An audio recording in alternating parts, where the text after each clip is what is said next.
Hey everyone, it's Joe Zuccarello again, and thank you for tuning into another episode of the Hey Joe Pet Pro podcast. And I am, all topics are really great, but this one's a little nearer and dearer to my heart. And it's because I'm joined today by a guest who I've gotten to be able to know in a different capacity than where I'm at right now with Groomer's Choice. I got to know Brandy Reese during my time at Paragon School of Pet Grooming, and I am thrilled to bring Brandy to this audience in this podcast episode so that we can talk about the professionalism in the profession of dog grooming or pet grooming, and really how can we help maximize your income potential as a grooming professional if you work in a business, or maybe it is your business. Maybe you're the employer. How do we maximize the business's income potential? And Brandy's here to talk a lot about how do we do that one dog at a time. Brandy, thank you for joining me. Thank you for having me, Joe. I'm so happy to be here today. So Brandy, give us give us a quick introduction of you, your experience, and then what you do at Paragon. Okay, well, I am a certified master groomer. I have been grooming dogs for 31 years. I work as Paragon's account representative, where I work with employers and individuals, helping them get enrolled in Paragon. And I always tell people I'm still an active groomer. I still groom dogs on Saturday. I still have an active grooming clientele, keeping my skills sharp. But I work during the week with Paragon doing what I love. I'm still in the grooming industry though, literally 6 days a week, and I absolutely love our industry so much. Well, when you talk about keeping your skills sharp, I've often said you've got to keep your skills sharp, just like you keep your tools sharp, right? Because your skills are just as important as your tools or vice versa. So it was great that you use those words because I'm totally aligned with you. So I'll tell you, let's just hop right in, right? I've been invited to do presentations all over the world. And one of the presentations I do is about making more money, right? Income maximization. And it never fails. I ask the audiences all the time, how can you make more money? And two things come up. One is I have to groom more dogs a day, right? I have to groom more dogs. And yes, but to a point. And that's what we're going to unpack a little bit today about as well. And the other one is I have to raise prices, right? I have to charge more. But both of those things are incredibly difficult for most grooming professionals to do. So we're going to help navigate our grooming professional audience out there through this podcast. So let's hop right in. Let's start off with really first that mindset, right? That mindset that when I hear people talk about what they do as a profession, and this is not unlike many other professions, but I hear oftentimes, I'm just a dog groomer, right? I'm just a dog groomer. So, how do we take that mindset for a groomer who sees themselves as just a dog groomer and help them start kind of changing their mindset to maybe, even if they just start by introducing themselves differently as maybe a grooming professional or a professional groomer, is there a mindset shift that has to happen? Absolutely. And that mindset shift is going to be something that I think is going to kind of be at the core of what we're talking about today. A lot of groomers, especially if they're self-taught or come up through, like an environment where it's a very fast-paced salon and the focus is on numbers and productivity, they view themselves kind of as just a commodity. I'm just a groomer. That shift that needs to happen is we need to start viewing ourselves as tradespeople. This is a skilled profession and we are professionals. How do we start to shift not only the public's perception of our profession, but our own internal? And for me, that is going to be continuing education. We have to continuously aim to do better and to know more and seek out ways to elevate and take ourselves and our levels, our skills to the next level, so that instead of seeing ourselves as I'm just a dog groomer, I'm a skilled professional. I have talent and I am creative and I have something special that not everyone has. Yeah, and I love that. And I love the word skilled, right? You said skilled profession, tradespeople, This is absolutely a trade. I've said it before. I'll say it again. This is not any different than a, a mechanic, an electrician, a doctor, a lawyer. Any of these any of these positions that require a certain amount of training, certain amount of education, a certain amount of skill, certain amount of practice, right? So athletes, professional athletes, right? So for a groomer who's been doing sort of the same techniques for years, right? And wants to level up, because we're going to talk about what leveling up kind of means, right? As far as what does that do to the end product, right? A more premium groom, a dog that comes in more often and can charge higher price for all of those. But for a groomer who's been doing the same techniques year after year after year, what kind of education should they be looking for?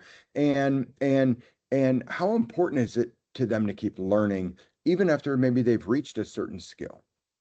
Well, the thing with grooming is you'll never know everything. I mean, like I say, I'm 31 years in, I'm a certified master groomer. There is so much still for me to learn. So always keep learning and keep trying to better yourself. The great thing about now versus when I did learn to groom so long ago, there are so many options now for continuing education. Joe, you and I see each other at these trade shows a lot. Most recently at Groomed in Atlanta. There's the Groom Expo in Hershey coming up in September. Attend a trade show, go to a seminar. If, I've owned my own brick and mortar salon and my own mobile grooming business, and I am the queen of overbooking myself and keeping my schedule tight. I often didn't have time to travel, but now you can take online courses. There are webinars. There is on demand videos and things that you can watch that you can get those higher skills without ever having to leave your house. So there's more things out there now. And then I also want to mention, a lot of times, particularly if you're in a larger city, there may be some certified master groomers and some groomers that compete. One great thing about our industry is we love to mentor. We love to help each other. Reach out to some of these competitors and the certified master groomers and just see if maybe they would take you under their wing and help elevate you and take you to the next level. Yeah, sometimes it's just, starting, it's that very first step, right? Don't worry about where you can go. It's how do you make that, how do you make that first step? How do you take that Right. first action? I will tell you that very first step, just like when you're a baby learning to walk, that very Mhm. first step is always going to be the hardest, right? You're not as a Mhm. baby thinking about marathons or sprints, or you're just thinking about that very first step. So I often say, just go back to that, just take that one step. Brandy, what would you see, or what would you say is sort of the biggest mistake that you see professional groomers make when they try to take on more complex work, right? Without the right training. Maybe more complex breed, grooms or patterns, or without having the right training. Well, and you said it right there in your sentence, without the right training. I have seen groomers watch a YouTube video on like a continental on a poodle, and because they know the next day they've got a standard poodle coming into the shop with a lot of coat. I've watched this video. Now I'm going to try to execute it on this dog. And you may do fairly well, but chances are very good without having proper training. It's going to be a very frustrating, long process. You may not get the desired results. The pet owner may not be happy. And that can really shake your confidence. You may not want to extend yourself out there and try something new or different if that pet owner didn't have a good response to what you attempted.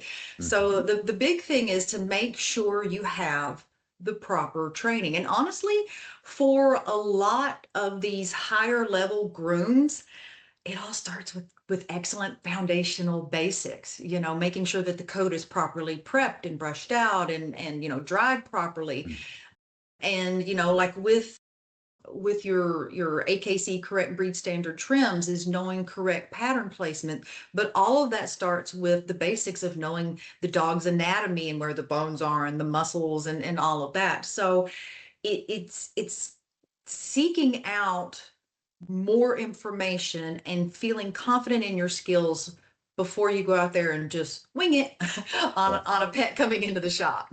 Yeah. Well, and to your point, getting back to the right training, you know, grooming is an art, and I've often said there's 10 different ways to go to a well-groomed dog, right? As Right. long as you're Right. focused on safety for the pet, safety for the groomer, a quality output, you know, and really also focusing on efficiency, right? I mean, you could do one dog a day really, really well, but you're gonna starve, right? Yeah, So you're not so going to there's make just money. that balance, right? Right. But you know, these more complex coat types and such, when you talk about the right training, you know, they're to your point, technology has now served us up all of the information we could ever want. Right Mhm. now, also with artificial intelligence, you know, and we have that. Now we have, you know, we've had the internet for, you know, as long as we can remember. So, you know, you almost you have to sift through Mhm. some of those because I mean, anybody can post a video online. In fact, we still know anybody can say that they're a dog groomer, right? I mean, there's no licensing, there's no That's right. regulations, there's, you know, That's right. you know, so one thing, you know, make sure that you have the right training. So I know that maybe even watching multiple videos, right? Listening to multiple people, and then put that together for what works for you, right? So that you then know what feels comfortable. You know, when we talk about higher quality grooms on longer coats, you know, that increases how often clients need to come back, right? So That's the right. better the groom, the more premium groom, the better the output. These dogs now are starting to come back more frequently. And you had said before, I mean, in our show prep, you said, listen, I've got a very regular client book, right? So you don't necessarily need, or maybe you can't even accept new customers because you've gotten them to a point now where your grooming books are predictable. So, and high That's it. quality grooms Mhm. contribute to that. Yeah, yeah, that's it. I mean, my clients value a higher skill set.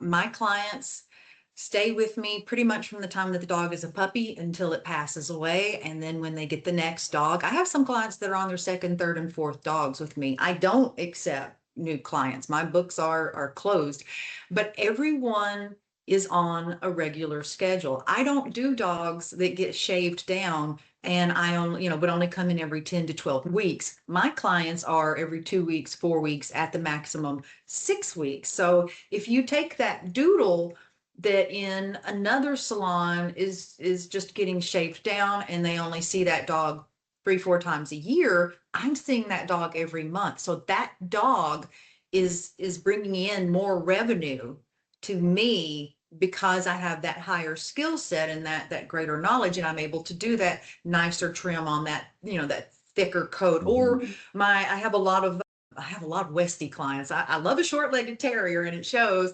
And, those clients are in anywhere from 4 to 6 weeks. I don't see my Westie clients at 12 weeks because at 12 weeks, that beautiful show style finish is gone. So those clients that have those higher maintenance dogs that want their dogs to stay looking, show dogs fresh out of the show ring, this this relationship that we have, I'm not just a groomer. I'm a skilled professional to them, and they respect me and they respect my opinions, Yep, and they know that I'm going to do what is best for their pet yep. without question. And that's because they know I have the knowledge and then I can communicate well and explain why I'm doing what I'm doing. And it builds trust. It really Well, and does. to your point, you know, if you have a regular grooming business with regular grooming clients, you know the clients, they know you. You know the dogs, they know you. Mhm. The dogs know the process. The They clients sure know the do. process. It's just easier to communicate with people that you're around more frequently, right? They're familiar, right? So you Right. get, you know, you're not necessarily friends, although I think that there's sometimes clients are friendly, or sometimes Right. even we're more friendly with our clients. But you know, I guess some of our clients might be friends, but most of the time it's just this friendly relationship. You know, the groomers that do the 8, 9, 10, 12, 15 dogs a day, the strip them and dip them and clip them shops. Listen, you know, there's plenty of those and there's a place for those, right? But Right. understand that many more clients you've got to talk to. That's that many more sets of nails you got to trim. That's that many more baths. It's that many more times you possibly are lifting up a big dog and tweaking your back or whatever. So I've always been one that says, listen, master this craft, do some outstanding, beautiful work that's going to command a higher frequency, going to command a higher price. And it then kind of debunks that first question when I say, well, how do you make more money? And somebody says, I got to do more dogs. No, not necessarily. So this kind of then gets into pricing, right? So let's get into, okay, we've got these more elaborate haircuts, these more dynamic haircuts. A lot of groomers feel nervous, professional groomers feel nervous about raising their prices. So how does this more advanced skill set command a higher price and that the customer's happy to pay? Right. Well, and you are correct. Groomers were terrified to raise our prices. We're absolutely terrified because it's the what if. Well, what if my client gets mad and goes elsewhere? What if they go somewhere that's cheaper? Well, if your skill set is elevated and you are able to groom a dog at a higher level than the 5 other shops around you, your clients will be perfectly fine with you raising your price because, again, you're not just a groomer. You are a skilled, trusted professional. So they are still, even if you raise your prices, they're still going to come to you because they have that history with you. They know that your work is consistent, your work is good, and you are treating the pet well, and the shop is clean. They know that trust is there. So if your skill set is elevated and everything about you, from your demeanor, your appearance, all of that is professional, don't be scared to ask professional prices. You are a skilled tradesperson. Yeah. Don't be scared to ask for what you are worth. Yeah, I hear so many times, I can't raise prices. I can't charge that much. I live in a blue collar community, right? And I appreciate that. I do. I'm not saying I'm not empathetic to that or I'm not, dealing in reality with that. But I think though, if you live in a blue collar community, your prices should be proportionate to the community because your costs should also be proportionate to the community. So, if let's say my example I use all the time, Brandy, and maybe tell me if you agree or not, but and it's okay to disagree if I mean, what would change, right? I know you've disagreed with me before, and that's fine. But but but my point is, I think one of the greatest violations of of the fair pricing for professional groomers for themselves is doodle pricing, right? This is a sort of that common mistake I think that professional groomers make. I say, well, how much would you charge for a Shih Tzu, right? Charge for a Shih Tzu to be groomed, and I don't know, maybe they say it's $60, $70, pick a number. I don't care. Whatever part of the United States or wherever you're listening to this podcast in, right? Whatever that groom, average groom, average size dog, right? Let's call it $60. All right. How much time does it take you to groom that average groom? Okay, maybe an hour start to finish, right? Yeah. Okay. And then I said, well, how long does it take you to do an average groom on a doodle? And I'm like, oh my gosh, it's 2.5 hours, right? Okay. Well, remember, you get paid for your time. So if a Shih Tzu that takes you an hour, you're charging 60, and a doodle that takes you 2 hours, what should you be charging? If you're not charging 120 or maybe a little bit more, then don't do the doodle, only do Shih Tzus. I agree. And this is where I'm at in Nashville. My small dogs start at $100 an hour, or $100, because that Shih Tzu, I can do that dog in an hour. It doesn't make sense for me to take on a doodle that takes me 2 hours, more product, more wear and tear on my body and my tools, and only charge $150 for it, when my goal and my rate that I'm worth is $100 an hour. So I'm going to charge at least $200 for that doodle, because otherwise, exactly like you say, it's more profitable for me to do that small Shih Tzu, to do 2 Shih Tzus and get $200 versus one large doodle for $150. That's exactly the way that I have operated for decades now. Yeah, and there's also some really easy, cool math because listen, I'm not a mathematician, so I like easy math, right? So yeah, let's say you have that average Shih Tzu, right? And It takes you an hour to groom. And let's say that that is a, I don't know, maybe it's a single length all over. Call it a, 3/4 inch, all over, Right. whatever, right? It's not a shave down, right? Right. But you could do that dog in 45 minutes and you'd have to charge a shave down rate, which is going to be less, right? You're going to be less. But if you charge for that inch, single length all over or what, style, that's a little bit longer than, shave down, a reset trim or low maintenance trim. Let's say you charge 20% more. Well, then that means in that same hour or nearly that same hour, you're making 20% more, and that customer's coming in Mhm. probably at least 2 to 3 times more per year. That's right. So you're charging 20% more and they're coming in 2 or 3 times more per year. There's much more financial income reward for professional groomers to do less dogs, Right. using better skills, Right. doing more elaborate haircuts, right? And not violating the doodle rule, which is, you have to charge for doodles what you would for your time. To your point, you've got it, you've got it nailed down on your hourly rate.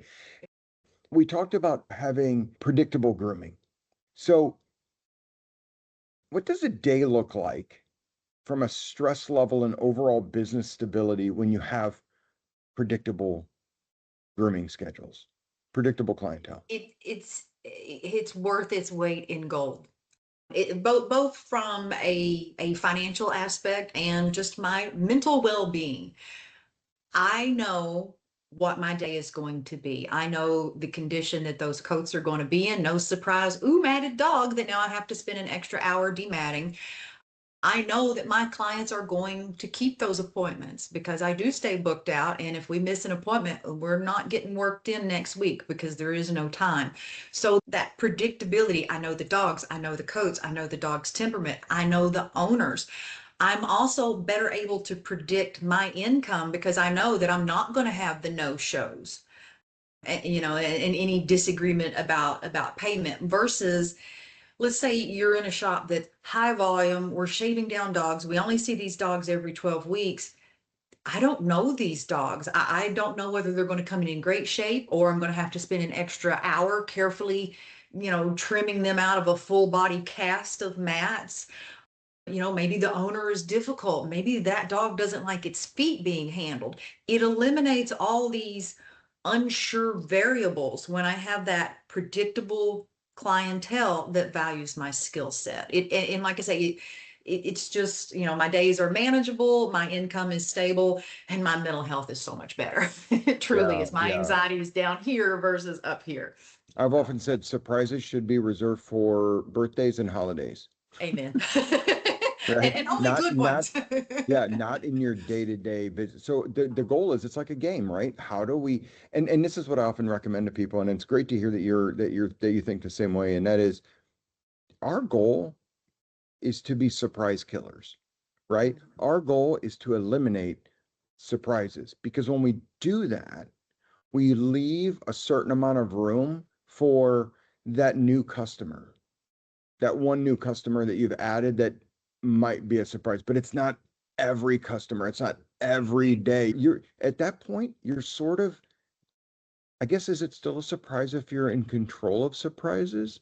Probably, but in this case, I think you all know where I'm going, right? Yeah, Let's yeah. try to control the degree of surprise, right, by doing that. So when we talk about advancing skills and we talk about customers that appreciate, professionalism in your skills and such, does formal certification or recognized credentials, does it actually matter to the customers, or do we just do a poor job of making sure our customers know that it should matter? Well, and the big thing to me with certifications and credentials, because we are as an industry unlicensed, we need credentials, we need certification, we need proof for the uneducated client that we do have knowledge and that we do understand, these things that we're doing day in and day out and the why. So clients don't really understand certifications. They don't. But when they come into your salon and you have your certificates on the wall and you're able to have a knowledgeable conversation, then that makes them more comfortable. And seeing those certifications on the wall and the conversation that you're having, it allows them to be more comfortable with your higher price. They Mhm. feel comfortable that you are a professional.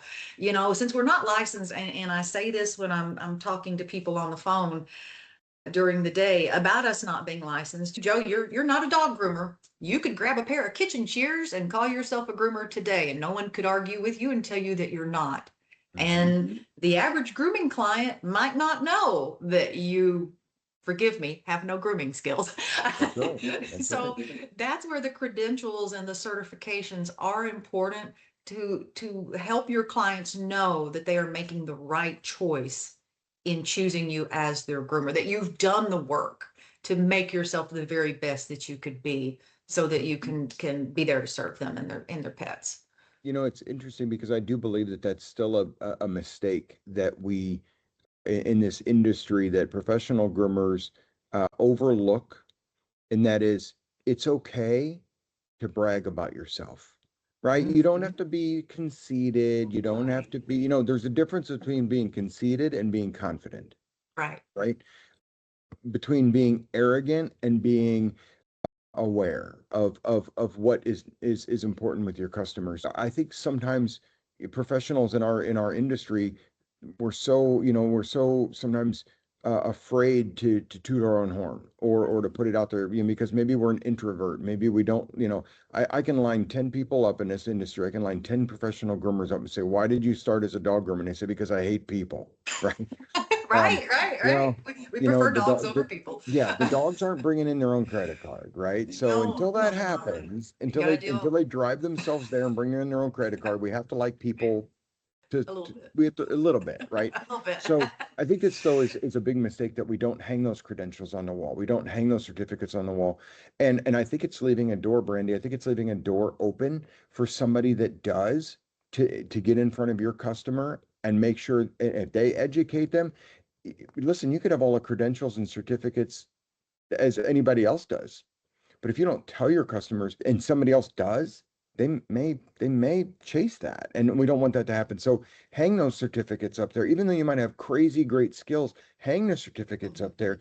Show your work on the wall. Even okay, if you're out there and you don't have a certificate, you're like, listen, I'm a lights out groomer and I don't have a lick of paper behind my name, right?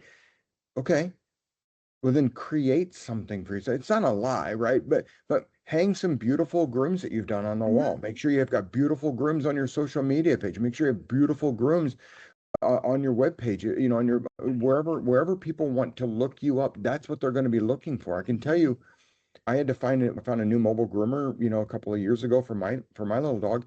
And when I was looking at web pages and Facebook pages and such, I I mean, let me tell you, I made my decision based on those photos, those images. And Brandy, it's easy in every market to tell if your skills are subpar, if your skills are par, or your skills are above average by just looking at everybody else that you share your market with and seeing what pictures that they post. If your pictures are not as good as their pictures, you probably got some room to grow. Right. If your pictures are better than their pictures, well, then stay in the lead, right? Yeah, yeah. Right? Maintain Because that lead, keep because others are bettering chasing yourself. you, right? So, Right. so, and again, this sort of kind of lends it to, beyond the groom, how does presenting yourself as a professional? So, the way you communicate, your salon environment, what does it smell like? What do you smell like, right? Uh, you Right. know, how do you handle different situations? Beyond the groom, if you were going to say, okay, here are the three things that you should do to help your customers realize that you are a professional in this industry? What would those three things be in your opinion? Well, like we mentioned, tooting your own horn, certificates on the wall, use your social media to showcase your best grooms. One fun thing that I like that I've seen some groomers do, if you don't have those certificates on the wall, there's those little model dogs everywhere, the mannequins and the little wigs. groom some of those, dye them, do fun things, and have them on display behind your reception area. That can be a fun way to display your skills. But yes, toot your own horn. Everything communicates your value or undermines it. So, let clients know, that you can speak professionally. Make sure that when the client walks in, that since we're charging a premium price, make sure you're giving a premium experience from that first phone call all the way through that dog getting picked up, because then you're showing your value. Yeah. Especially, with the economy as it is today, value for that client's dollar. So toot your own horn, be professional, and make your premium pricing be worth it. Value for what you're charging to that client. Does that make sense? It does. And I'm going to add one more thing and to this, because for me, pun intended, it's a pet peeve. And that is, Love it. and that is, I have a hard time believing that somebody can do a really great job. And again, and I've been in this industry for a long time, but if you can't take care of your own hygiene or the way that you look and present yourself, how you're not doing yourself any favors, right? So, and listen, I don't care if you have blue hair, pink hair, purple hair. I really don't care, because unkept, unwashed, greasy blue hair is just as bad as unkept, unwashed, greasy blonde hair or brunette hair, right? Now, I don't have any hair, but I mean, but so yeah, it's easy for me to be a critic, but I guess my point is you don't have to be a model. You don't have to be a supermodel. You don't have to be, but oftentimes people in this industry are not only doing themselves a disservice, but they're doing the industry a disservice, because you're not presenting yourself as a professional. Your customers are going to be more confident when you are more confident in yourself. And I will tell you, the cover of that book is absolutely being judged. I know that might be tough for some of you out there to hear, but you behave how you dress, you behave how you present yourself, and your clients want to deal with somebody that they have confidence in, because they're going to have confidence in you if you have confidence in you. And it starts really by the way you present yourself and the way that you present your environment. If your salon smells like dirty cat box, Mhm. It's not a good right? look. No bueno, right? It's your personal appearance, looking like a professional, is being clean, neat, and tidy. How would you feel if you went to your doctor and they walked into the room wearing their Cookie Monster pajama pants with the hair in a messy bun and last night's mascara smeared? You wouldn't want that person And a shirt that's taking three care of you. sizes too small. I mean, schmedium is Yeah. not a size, Well, right? my So Boston Terrier says she's a schmedium.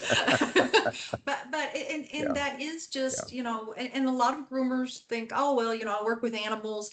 It doesn't, and no, that dog doesn't care how you look, but the person that's carrying the that's chart, right. the credit card for that dog does That's right. care how you look. And you know what, you don't have to wear makeup, but just be neat, clean, and tidy. I literally, when I ran my mobile grooming business, I like to wear the groomer smocks and pants because they dry quickly, they shed hair. And honestly, if you get a nice set, it's like you're wearing pajamas all day, but you look nice and pulled together. So I would always do that, and have my hair pulled back in a ponytail. When I ran my mobile grooming business, there was one day I was parked literally on the same street in the neighborhood, and another mobile was a few houses down. They were not dressed appropriately at all. They were dressed for a day at the beach, basically. Wow. And when they left, that neighbor to my client walked over, knocked on my door, and wanted to talk to me because she saw how I looked. And my van, was always kept nice and clean. And if a client ever wanted to see the inside, it was always clean and vacuumed and smelled just like fresh dog cologne versus a dirty van that smells like dirty hair. So I literally took a client simply because I was dressed appropriately and looked professional and neat and tidy. It's So just here's that here's the simple. comparison. Here's the comparison I use, and I'll use it here so that people understand. And again, to my point, I'm not a hater here. I'm not trying to profile. I'm not trying to belittle anybody. But can you imagine, let's say your furnace goes out in your Mhm. house, right? And the technician that shows up at your front door, right, has muddy boots and stains all over their shirt and their hair isn't kept and they smell like cigarette smoke. The furnace doesn't care what that technician looks like, No, no, but but the but perception. so trade that then for a Mhm. technician that shows up in a clean, recognizable decaled vehicle, who is wearing a clean uniform, who is not an eyeball showstopper, right? But they're clean. They have their hair fixed. They're wearing, clean uniform. And the bonus is when they're going to go walking through my house, they pull out those little paper booties Booties, booties. and they put those on their feet. Mhm. That to me says I care about what I do. I care about my reputation, my look. But you know what? I think it says that they care about me. They care about my home. So by presenting ourselves well, I believe it says we care about you, the client, and your dog. Mhm. I agree. I hope that everybody out there has gotten a lot of helpful information. And again, how do all of these things stack up? They stack up by better skills, better presentation, better professionalism, more elaborate, better haircuts, higher prices, more income potential. And really the point we're trying to make here, Brandy, and if you'll agree, the point we're trying to make is a higher degree of what our profession, how it's seen amongst the populace, how it's seen amongst our clientele base. Would you agree? What 100%, grooming has historically been seen as a low skill, low wage service, particularly when I learned to groom, in the 90s. It is changing, and it changes one groomer at a time. Every groomer that invests in themselves and carries themselves professionally, you're voting for our industry. You're raising us all up as you invest in yourself, and that public perception will continue to shift, where we will be viewed as true professionals and a true, a trade that has skill and worth and value. And it all starts with, every groomer just investing in themselves and knowing that they can be the absolute best they can be. You will raise our industry and all of us as a I like whole. that you're voting for our industry. I've never heard it said that Wow. way. And that Yeah. is what a great way to end the segment on. You're voting for our industry and everything that you do. So, Brandy, we talked about a lot about skills development and, people that don't know Paragon. I'm sure, by now, just about everybody knows what Paragon is about. But tell us what is new and exciting happening at Paragon these days. Well, I feel comfortable talking about it because we started promoting it a little bit in March at Groomed in Atlanta. Of course, we do a groomer training for people that have literally never touched a dog professionally. And we take you from here's how you trim a toenail all the way up to doing AKC, correct breed standard trims. We are going to start offering more continuing education for experienced groomers. So we're hoping to have it out, fingers crossed, by the end of the second quarter, by the end of June. Our new pro level, where we are going to make the doodles a lot easier and a lot more profitable because you're going to know how to groom them better and quicker and get a nicer finish.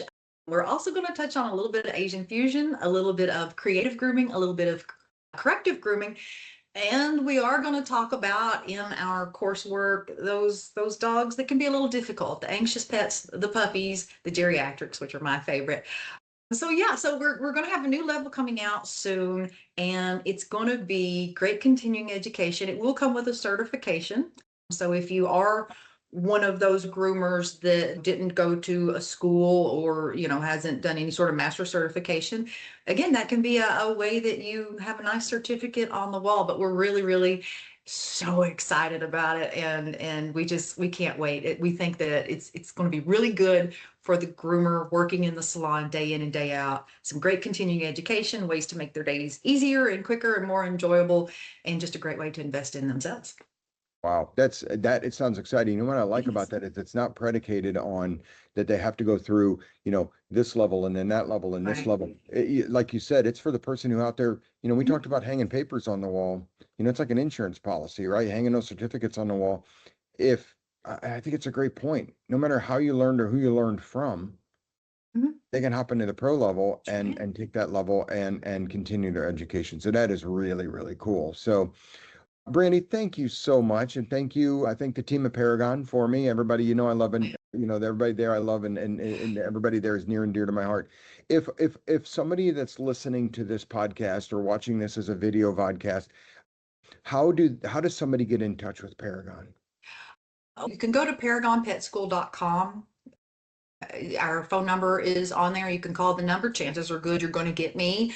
We also have some contact forms on there that's going to basically send you to my inbox, and I can get in touch with you that way. But if you go to paragonpetschool.com, hit contact us, and like I say, chances are good I'll be reaching out to you. But yeah. Wonderful. Brandy, thank you again. And you know what? I think we have other parts of this, some other offshoots of these topics that I think we can unpack in future episodes. So thank you for being part of the Hey Joe Pet Pro podcast. Oh, thank you so much for having me, Joe. I appreciate it.